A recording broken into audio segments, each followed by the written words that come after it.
Hi, I'm Rebecca from Displaced Housewife, and this is the fourth or fifth episode of Splurge, where each month we look at a different aspect of baking. We are going to focus on scones this month, and today we're going to make some pumpkin chocolate scones. So some of you may know that I used to bake scones for a local bakery. I'm very particular about my scones. I cannot stand a dry scone, so we're going to be dealing with a dough that's a little moister. Is that a word? I also don't use cookie cutters. I like to cut my scones in triangles. That way you use all of your scone dough and you don't run the risk of overworking it. So I think it's time to make some scones.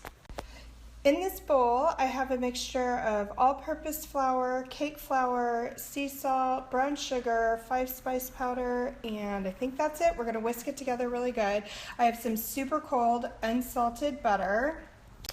So in here we have heavy whipping cream, we have 100% pure pumpkin, which I'm going to talk about the pumpkin in a minute, some maple syrup, 100% pure maple syrup, and what's the other thing? We have an egg.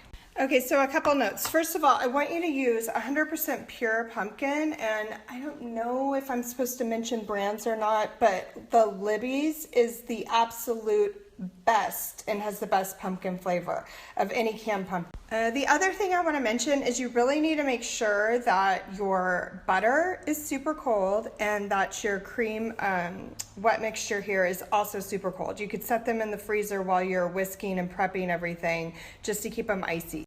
One last scone tip is that scone dough is pretty sensitive to humidity. So if you're having a high humidity day, you might need to add a little bit more flour, and I'm talking into like 1 teaspoon increments, adding more. So we're gonna work the butter, the cold butter, into this flour mixture, and we want it to get down to about the size of some large peas, but we don't want it to disappear altogether. This is about what we want it to look like. There are some larger chunks, but it's pretty uniform and it's pretty evenly mixed throughout. And now we're gonna add in our wet ingredients. All right, so now we're gonna pour in the pumpkin cream mixture. Actually, I'm gonna have to scrape this and I can't do that with one hand, so hold on a second. And then I always like to use a fork, and then I start stirring it about until it starts to come together, and it's pretty evenly mixed throughout, and then I'm going to turn it out onto a floured surface. I turned the dough out onto a lightly floured, clean surface, and then I sculpted them, I guess you could say sculpt, I don't know, into 4 kind of equal size-ish discs, and then I'm going to set them on top of this prepared baking sheet. Okay, by prepared, I just mean it has parchment paper on it, but it could also have, you could also use a Silpat. And then we're gonna set these on here and put them in the freezer for about 30 minutes so that they can firm up a bit. So these will go in the freezer for about 30 minutes. If you don't have a large freezer that would accommodate a baking sheet, you can put them on a plate. This will help your scones maintain their shape while baking and give them a little bit more rise. So while those are chilling, I want you to preheat your oven to 400 degrees Fahrenheit and put one of the racks in the top third of the oven so that it's about 6 inches from the top. And I like to cook them up there. So I like to cook them up in the very top of the oven because that quick blast of heat kind of sets them, helps them get a fast rise right away. And I don't like anemic looking scones, although that isn't a problem necessarily with pumpkin, but it gets them nice and bronze.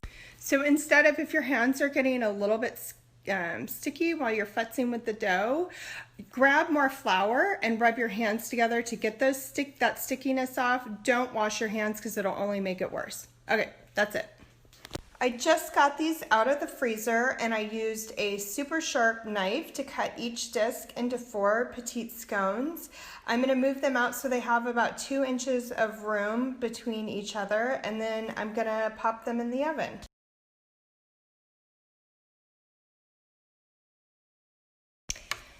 All right, so I just got these out of the oven. We're gonna let them cool a little bit, but I'm gonna show you I made a little chocolate ganache. You could eat them just like this, or you could do what I'm gonna do and just do a little bit of So I was just putting a little teeny tiny bit of a dollop of chocolate on top. But what I want you guys to see is how moist these are. Oy, look at that.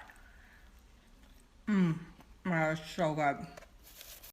All right, guys, that's going to be it for me today. I will be back in 2 weeks' time to make apple streusel scones. Thanks so much for joining me. Thanks to the Feedfeed for having me. And DM me with any of your scone questions. Bye.